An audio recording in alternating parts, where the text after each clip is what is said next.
Good morning students, welcome back to our Hindi class. बच्चों, आज हम नया चैप्टर शुरू करने जा रहे हैं जिसका नाम है उखड़े खंबे। उखड़े खंबे जो रचना है ये हरिशंकर परसाई जी ने लिखी है और ये एक व्यंग रचना है। किस प्रकार लोगों के ऊपर उन्होंने व्यंग किया है इसके बारे में इस चैप्टर में बताया गया है। जो हरिशंकर परसाई जी हैं वो व्यंग विधा का बहुत अधिक ज्ञान रखते थे। इन्होंने बहुत सारे व्यंग लिखे हैं। व्यंग विधा के ये विख्यात साहित्यकार हैं।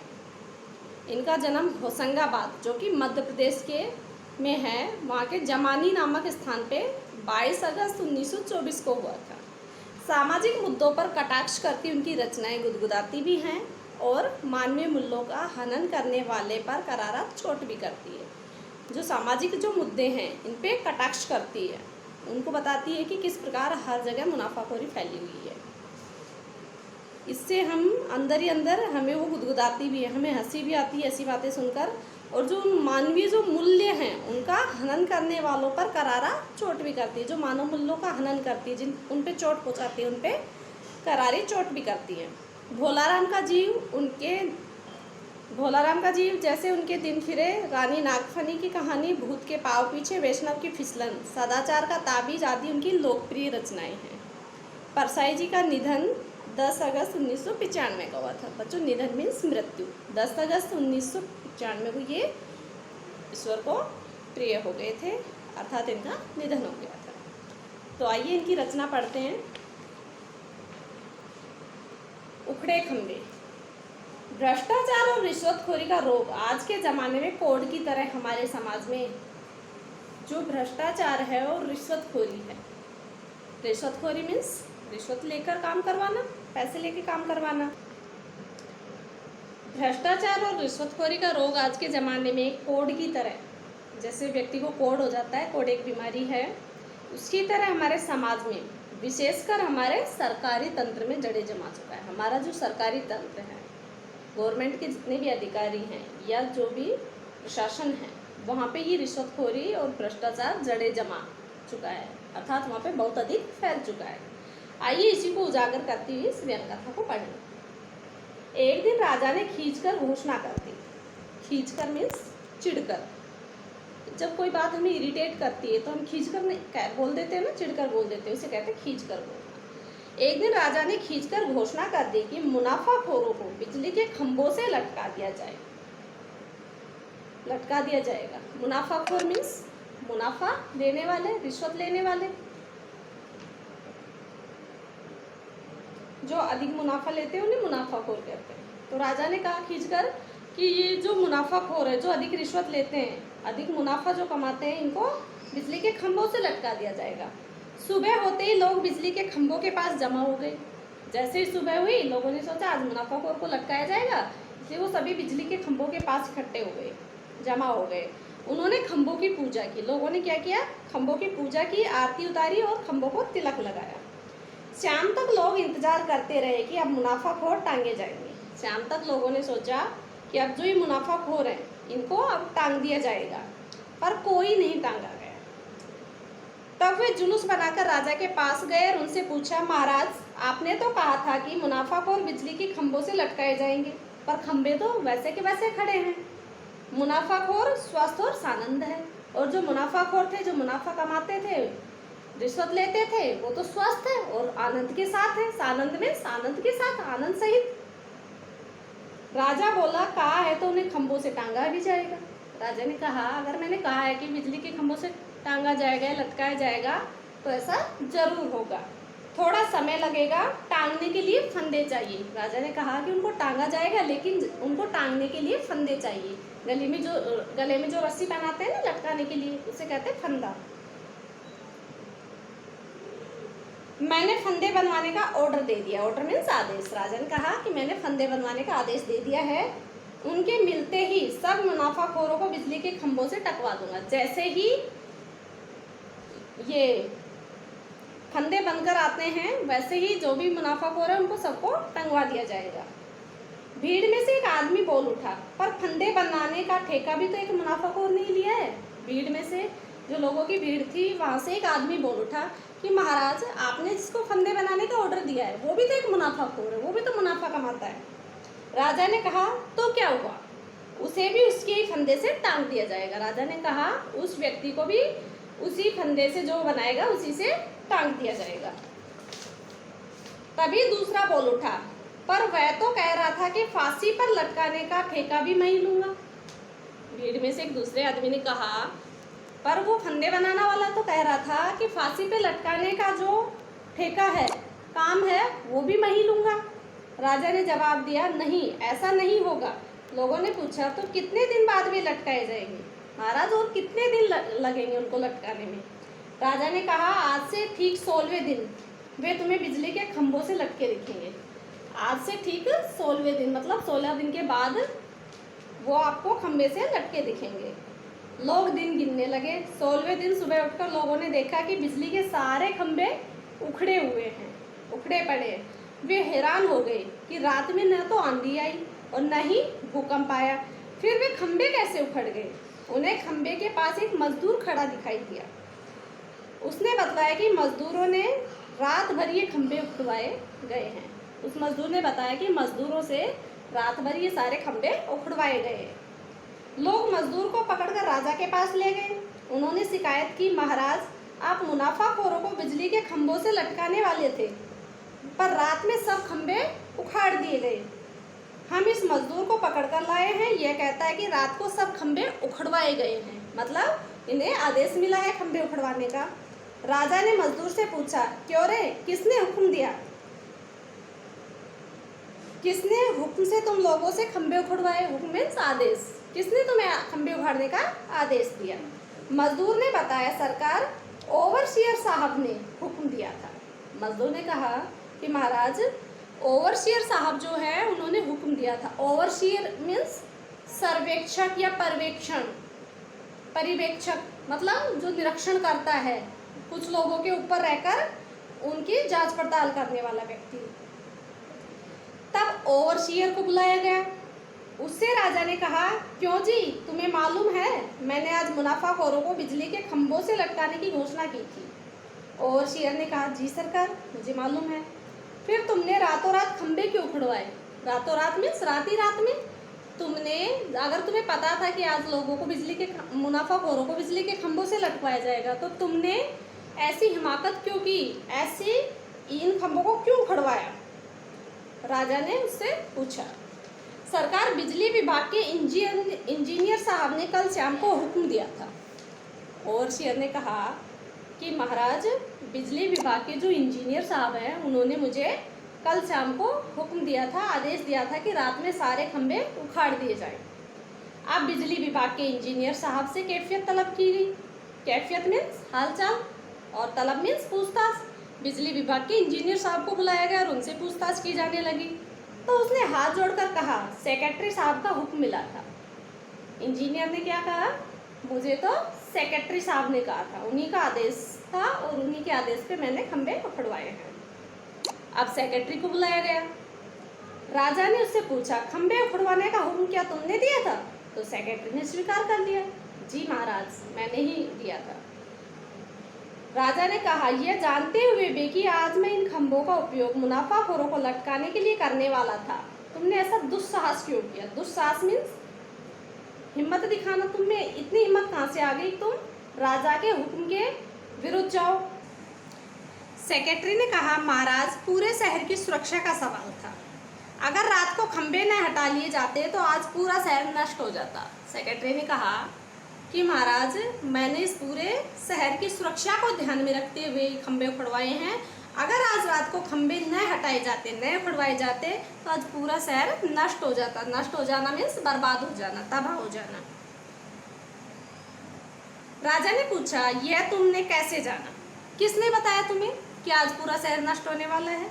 तो सेक्रेटरी ने कहा मुझे विशेषज्ञ ने सलाह दी थी कि यदि शहर को बचाना चाहते हो तो सुबह होने से पहले खंभों को उखड़वा दो। विशेषज्ञ मीन्स एक विशेष प्रकार का ज्ञान रखने वाला। तो उन्होंने मुझे सलाह दी थी कि यदि शहर को बचाना है तो सुबह होने से पहले पहले इन खंभों को उखड़वा दो। राजा ने पूछा कौन है ये विशेषज्ञ? भरोसे का आदमी है? तो सेक्रेटरी ने कहा हाँ बिल्कुल भरोसे का आदमी है सरकार, घर का ही आदमी है और रिश्ते में वो मेरा साला लगता है, मेरा साला होता है, मैं उसे हुजूर के सामने पेश करवाता हूँ। आप कहे तो मैं उसे आपके सामने पेश करवाता हूँ, मतलब आपके सामने बुलवाता हूँ। विशेषज्ञ राजा के सामने पेश हुआ। उसने निवेदन किया सरकार मैं विशेषज्ञ हूँ और भूमि तथा वातावरण की जो हलचल होती है, वातावरण में जो मूवमेंट होती है उसका विशेष अध्ययन करता हूँ, उसकी विशेष जानकारी रखता हूँ। मैंने परीक्षण के द्वारा पता लगाया है कि जमीन के नीचे बिजली का एक भयंकर प्रवाह घूम रहा है। भयंकर मीन्स बहुत अधिक और प्रवाह मीन्स गति, या फिर हम बहाव कह सकते हैं कि जमीन के नीचे अब एक बहुत तेज बिजली घूम रही है। मुझे यह भी मालूम हुआ है कि आज वह बिजली हमारे शहर के नीचे से होकर गुजरेगी। अभी तो जमीन के नीचे घूम रही, लेकिन मुझे ये मालूम हुआ है परीक्षण से कि आज वह बिजली हमारा जो शहर जहाँ पे है उसके नीचे से होकर गुजरेगी। आपको मालूम नहीं हो रहा है पर मैं जानता हूँ कि इस वक्त भी हमारे नीचे भयंकर बिजली प्रवाहित हो रही है। यदि हमारे बिजली के खंभे जमीन में गड़े रहते तो वह बिजली खंभों के द्वारा ऊपर आ जाती। यदि हम खंभों को नहीं खड़वाते तो जमीन के नीचे जो बिजली बह रही है वो खंभों के माध्यम से ऊपर आ जाती और तब उसकी टक्कर हमारे पावर हाउस की बिजली, जो हमने पावर हाउस ये जो लगा रखे हैं, इसकी बिजली से उसकी टक्कर होती और भयंकर विस्फोट होता। शहर पर हजारों बिजलियां एक साथ गिरती। ऐसे में न एक भी प्राणी जीवित बचता और न ही एक भी इमारत बची रहती। प्राणी मीन्स जो जीव जंतु या व्यक्ति मनुष्य जो भी हैं जिसमें प्राण होते हैं वो कोई भी जीवित ना बचता और न ही एक भी एक इमारत बचती। मैंने तुरंत सेक्रेटरी साहब को ये बात बताई और उन्होंने ठीक समय पर उचित कदम उठाया और शहर को बचा लिया। लोग बड़ी देर तक सकते में खड़े रहे। सकते में आ जाना मीन्स हैरान हो जाना, अचंभित होकर उसको देखते, हैरान हो जाना। वे मुनाफाखोरों को तो बिल्कुल भूल ही गए। वो आए तो मुनाफाखोरों को टंगवाने थे, लेकिन अब वो बात तो उनके दिमाग से निकल चुकी थी। वो तो हैरान थे कि हमारी जान बच गई। वे सब जान बच जाने की अनुभूति में दबे हुए थे। अनुभूति मीन्स अनुभव होना। उनको ऐसा लग रहा था कि आज हमारी जान बच गई। सबके सब चुपचाप लौट गए और इस कहानी को सुनकर, इस बात को जानकर वो सभी अपने घर लौट गए। बच्चों उसी सप्ताह बैंक में इन नामों से ये रकमें जमा हुई। कौन कौन से नाम हैं?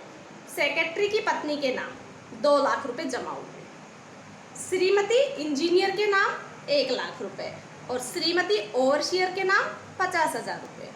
हाँ, उसी सप्ताह मुनाफाखोर संघ के हिसाब से नीचे लिखी रकमें धर्मादा खाते में डाली गई। मुनाफाखोर का जो संघ है उनके हिसाब से तो ये रकम कहाँ गई है? धर्मादा खाते में, मतलब धर्म के नाम पर दान हुई है। और वो कहाँ का दान हुई है?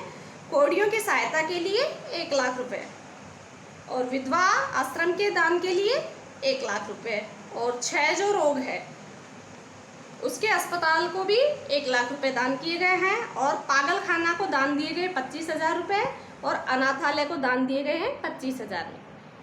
कुल मिला के हमारे 3,50,000 लाख रुपए हो गए। और उनके हिसाब से तो ये 3.5 लाख धर्म के नाम पर दान किए गए, लेकिन ये सारी रकम कहाँ गई है? सेक्रेटरी की पत्नी के बैंक में, इंजीनियर की पत्नी के बैंक में और ओवरसियर की पत्नी के बैंक में। अर्थात हर जगह रिश्वतखोरी और मुनाफाखोरी चल रही है। भ्रष्टाचार, हमारा जो ये सरकारी तंत्र है इसमें तो इतना अधिक फैल गया है कि बिना रिश्वत के तो कोई व्यक्ति काम ही नहीं करता। कुछ ईमानदार व्यक्ति आज भी हैं, लेकिन बहुत से लोगों ने इस भ्रष्टाचार का, मुनाफाखोरी का मार्ग अपना लिया है, जो कि ठीक नहीं है। और उन्हीं के ऊपर हरिशंकर परसाई जी ने ये विधा लिखी है। ये व्यंग विधा के बहुत बड़े लेखक हैं। यहाँ बच्चों कुछ शब्दार्थ लिखे मैंने, एक बार इनके आप समझ लीजिए। आप मुनाफाखोर, बच्चों मुनाफाखोर होता है अधिक मुनाफा लेने वाला। सानंद, आनंद के साथ, सै प्लस आनंद, सानंद आनंद के साथ, आनंद सहित। हुक्म मीन्स आदेश, कैफियत मीन्स हाल समाचार, और तलब मीन्स पूछताछ। दुस्साहस मीन्स हिम्मत दिखाना। नष्ट मीन्स समाप्त हो जाना या फिर बर्बाद हो जाना, और विशेषज्ञ विशेष ज्ञान रखने वाला।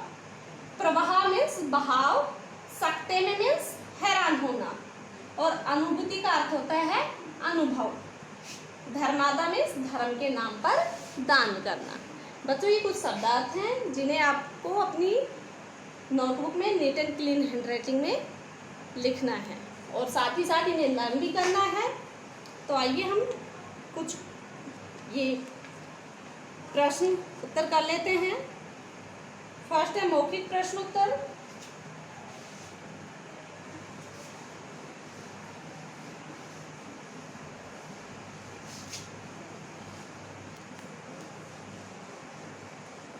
मौखिक प्रश्न के उत्तर हम 1 वर्ड में देंगे।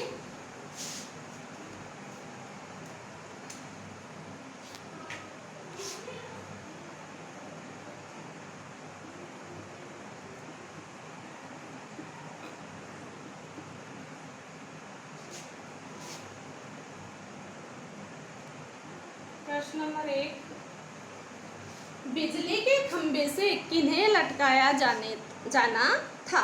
बिजली के जो खंभे थे उन खंभों से किन्हें लटकाया जाना था। तो बच्चों बिजली के खंभों से मुनाफाखोरों को लटकाए जाने वाला था। जो अधिक मुनाफा लेते थे उन्हें लटकाया जाना था। तो फर्स्ट का आंसर हो जाएगा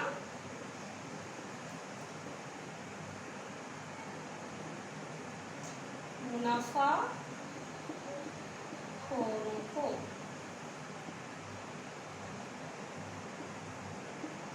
मुनाफाखोरों को लटकाया जाना था। क्वेश्चन नंबर 2 है, फंदा बनाने का ठेका किसे दिया गया था। तो बच्चों जिसे फंदा बनाने का ठेका दिया गया था वह भी एक मुनाफाखोर था, इसलिए फंदा बनाने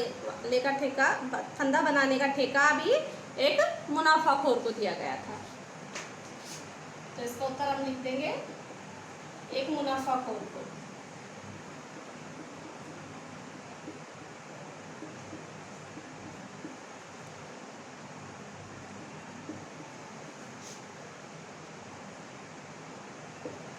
नेक्स्ट जो हमारा क्वेश्चन है वह है, विशेषज्ञ जो विशेषज्ञ था वह किसका साला था। तो बच्चों विशेषज्ञ जो था वो सेक्रेटरी का साला था।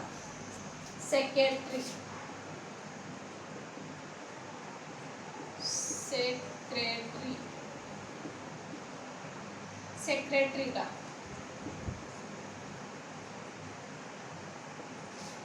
नेक्स्ट जो हमारा क्वेश्चन है वह है, राजा के अनुसार कितने दिनों बाद मुनाफाखोर बिजली से लटके मिलेंगे। राजा ने कितने दिन बाद उन्हें लटकाने का आदेश दिया था। तो राजा के अनुसार 16 दिनों के बाद उन्हें बिजली के खंभे से लटकाना था।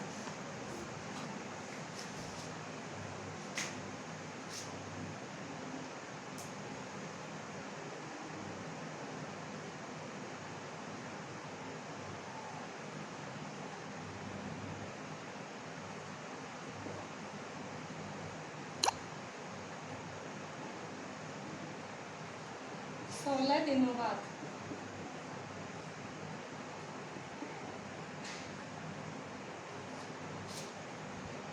बच्चों ये क्वेश्चन आंसर हैं, ये आपको अपनी फेयर नोटबुक में लिखने, नीट एंड क्लीन हैंडराइटिंग में।